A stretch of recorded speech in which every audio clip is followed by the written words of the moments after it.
Oke, mari kita sambung lagi kelanjutan dari novel Heavenly Demon. Setelah mendengar rencana Roman yang menyarankan mereka untuk menyerang Kronos secara langsung, tentu saja membuat beberapa komandan tinggi, termasuk Calderon Drake gelisah.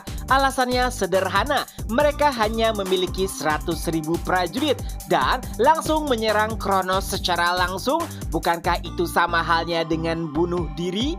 Tentunya apa yang dikatakan oleh Calderon Drake masuk akal. Lalu Roman pun mulai menjelaskan lebih detail. Seperti yang kau tahu, saat ini kita harus memprioritaskan situasi yang lebih genting. Dari apa yang aku lihat, menyerang Kronos adalah pilihan yang tepat. Memang Cairo dan juga Hector dalam bahaya.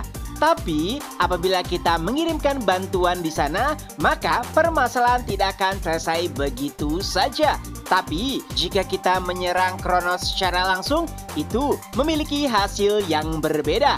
Di samping itu, kita juga bisa meminta pasukan dari kerajaan Frank ataupun Redford untuk mendukung Cairo dan juga Hector. Karena aku yakin mereka bisa mengatasi masalah di zona tanpa hukum dengan baik.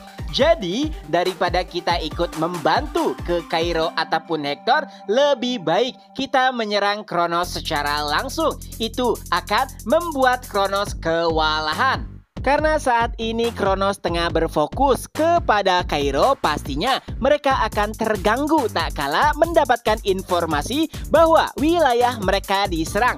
Adapun Valhalla, mereka pasti akan merasa tidak nyaman dengan situasi yang telah berkembang.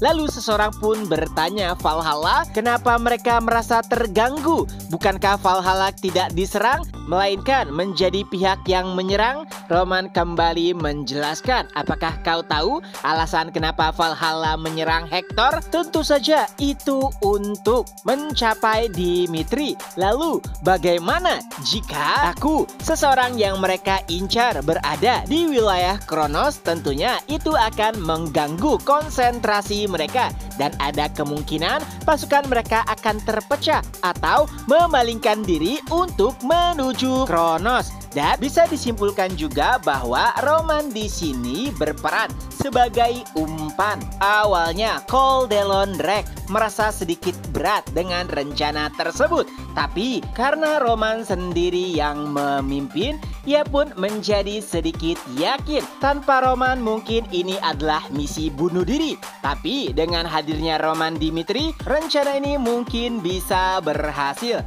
Dengan begitu, pasukan Umberto pun bersiap untuk menuju wilayah perbatasan selatan dari Kekaisaran Kronos. Di sisi lain, Baron Denikin adalah yang bertanggung jawab di perbatasan selatan. Tapi tiba-tiba ia mendapatkan kabar dari bawahannya bahwa mereka telah melihat pasukan Umberto menuju perbatasan. Tentu saja itu adalah hal yang sangat mengejutkan. Tapi yang membuat dirinya lebih putus asa adalah karena Roman Dimitri yang memimpin secara langsung. Tentu saja tembok perbatasan tidak bisa dihancurkan dengan mudah. Tapi Roman adalah seseorang yang tidak bisa dinilai dengan akal sehat. Oleh sebab itulah Denikin lebih memilih untuk menghubungi pusat agar bisa menangani masalah serius di perbatasan. Dan orang yang ia hubungi adalah Marquis Memphis. Dan setelah mendapatkan informasi dari Baron Denikin, Memphis nampak sangat terkejut. Memang pertahanan terbaik adalah menyerang, tapi sulit untuk mempraktekkan teori tersebut secara langsung. Apalagi Roman adalah jantung dari serikat kerajaan. Dan jika Roman gegabah lalu tumbang, maka serikat kerajaan juga akan tamat. Tapi itu juga berlaku sebaliknya. Jika Roman berhasil menghancurkan perbatasan, maka Kronoslah yang berada di dalam kekacauan. Oleh sebab itulah Memphis tidak bisa membiarkan Roman menang. Ia pun berjanji akan mengirimkan bantuan dalam kurun waktu seminggu, dan ia bahkan berkata akan mengirim Castro juga. Mendengar hal tersebut membuat Denikin sedikit lega. Ya, walaupun Roman dianggap sebagai pedang terbaik di benua, tapi secara resmi Castro masih berada pada peringkat 1. Dan setelah mendengar bala bantuan akan segera dikirim, Denikin pun berjanji akan bertahan selama seminggu, berapapun harga yang harus ia bayar. Hingga beberapa saat setelahnya, pasukan Umberto pun tiba. Dan dari pasukan tersebut, seseorang pun maju seorang diri. Ya, itu adalah Roman Dimitri. Pertama, ia langsung berkata kepada pasukan Kronos bahwa Kronos telah melanggar janji gencatan senjata. Oleh sebab itulah Kronos harus dihukum. Dan Roman terus saja berpidato yang intinya ia merendahkan dan memprovokasi Kronos. Bahkan Roman juga berjanji akan memenggal kepala kaisar. Dari sudut pandang pasukan Kronos, tentu saja itu adalah pernyataan yang sangat berani. Tapi mereka juga sadar bahwa yang mengucapkannya adalah monster Roman Dimitri.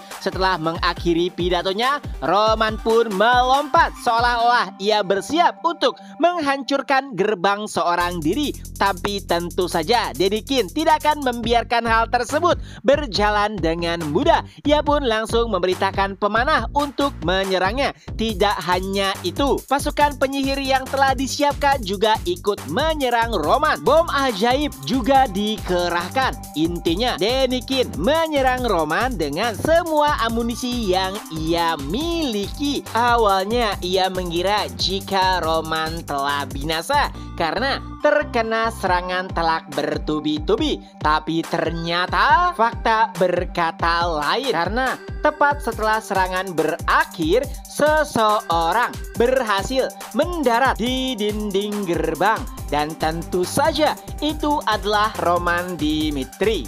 Alexander merupakan sosok mutlak yang yakin benar bahwa rencananya akan berhasil dan ia tak terkalahkan. Bahkan Ratu para Elf meminta Roman untuk berhati-hati berhadapan dengan Alexander karena ia terhubung dengan alam iblis. Tapi itu tidak membuat Roman gentar. Malahan ia menjadi semakin bersemangat untuk bisa langsung berhadapan dengannya. Oleh sebab itulah provokasi dibutuhkan, dan satu-satunya cara agar Alexander mau keluar adalah dengan menghancurkan Kronos sedikit demi sedikit. Itulah apa yang Roman rencanakan. Oleh sebab itulah ia mulai menggila dan membantai setiap prajurit Kronos yang berusaha menyerang atau bahkan mendekatinya. Itu adalah pembantaian sepihak. Tidak ada harapan bagi mereka yang berusaha untuk menyerang Roman. Sebenarnya mereka sudah tahu sekuat apa Roman. Ia bahkan berhasil meratakan 300.000 prajurit dan membuat Umberto menang yang sebenarnya berada di ambang kehancuran. Saat itu Baron Denikin akhirnya paham maksud perkataan Marquis Memphis yang menyatakan bahwa bantuan akan tiba dalam waktu 1 minggu. Itu artinya mereka telah ditinggalkan. Nampaknya Marquis Memphis juga sadar bahwa mereka tidak akan bisa bertahan lama. Jadi daripada mengirimkan bantuan, nampaknya lebih baik untuk mempersiapkan pasukan di gerbang-gerbang selanjutnya. Dan itulah bagaimana awal mula Roman Dimitri memporak-porandakan perbatasan selatan dari Kekaisaran Kronos. Di sisi lain, ibu kota kekaisaran nampak sangat damai, tidak seperti perbatasan yang tengah diserang. Bahkan Marquis Memphis nampak sedang santai, tapi suasana hatinya langsung berubah tak kala ia mendapatkan informasi bahwa benteng pertama dari perbatasan selatan telah tumbang dan Baron Denikin juga tewas. Itu membuatnya sangat kesal. Padahal Denikin berjanji akan menahan Roman 1 minggu, tapi bahkan belum 1 hari ia telah tumbang. Nah, walaupun di luar nampak sangat kesal, tapi di dalam hatinya Marquis Memphis masih terlihat tenang. Alasannya, ia tahu rahasia dari Kronos saat ini ialah yang memegang kendali atas kekaisaran Kronos. Itu semua karena kaisar diisukan tengah absen karena alasan tertentu.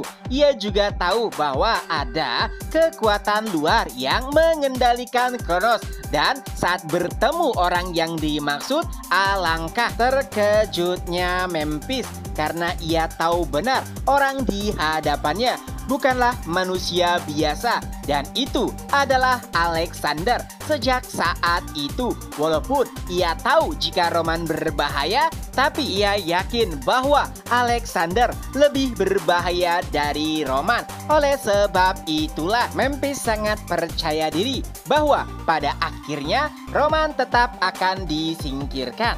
Di sisi lain, pada akhirnya Roman dan pasukan Umberto berhasil menerobos sampai benteng ketiga. Nah, awalnya Calderon Drake tidak terlalu setuju dengan rencana Roman, yaitu menyerang atau membuka gerbang seorang diri. Tapi Roman menjelaskan bahwa itulah taktiknya. Mereka hanya memiliki 100.000 pasukan dan mereka juga tidak tahu akan bertarung sampai kapan.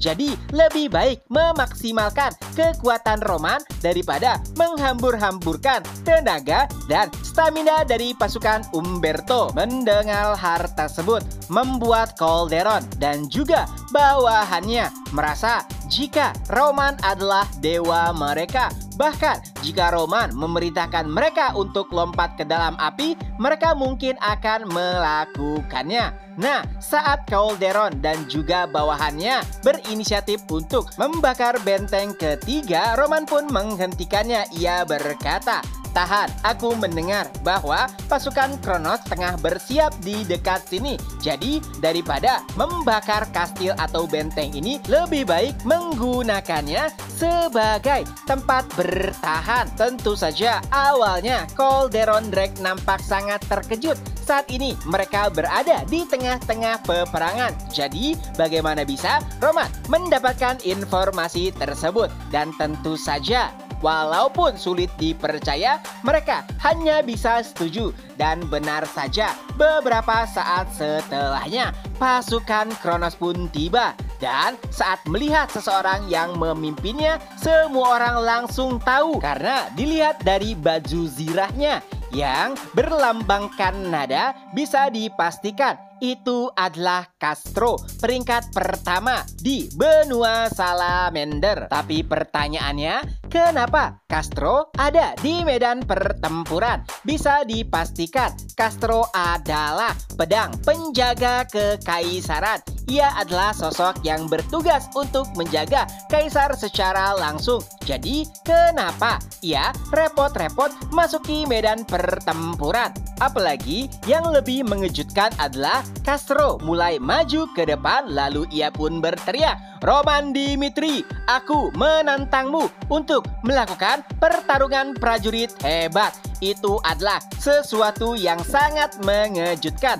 Beberapa tahun terakhir adalah hal yang tabu jika seseorang menerima tawaran pertempuran dari Roman Dimitri. Alasannya karena semua orang yang melawan Roman pastinya akan mati. Tapi saat ini Castro lah yang menantang Roman. Dan tentu saja dengan senang hati Roman menerimanya. Ia pun langsung menghampirinya. Dan Castro pun mulai berbicara, "Roman, aku sudah mendengar rumor tentangmu dan itu membuatku penasaran. Jadi aku ingin bertarung melawanmu. Mungkin banyak orang yang telah melupakanmu karena kehadiran hebatmu, dan juga mungkin banyak yang berpikiran jika aku telah berada di belakangmu. Tapi tentu saja banyak yang mereka tidak tahu. Sejujurnya, aku juga mulai bosan karena tidak ada satupun orang di benua ini yang bisa memuaskanku dalam pertarungan. Perlu diingat, aku juga terus berlatih sampai dengan saat ini. Dan kala itu Castro langsung memamerkan kekuatannya. Dan bisa dipastikan itu adalah kekuatan dari pendekar pedang aura bintang 7. Dan bisa dipastikan juga bahwa itu adalah yang pertama di benua Salamander. Dan chapter pun berakhir. Nah, itulah kelanjutan dari novel Heavenly Demon. Semoga terhibur. Ketemu lagi di next video. Bye-bye.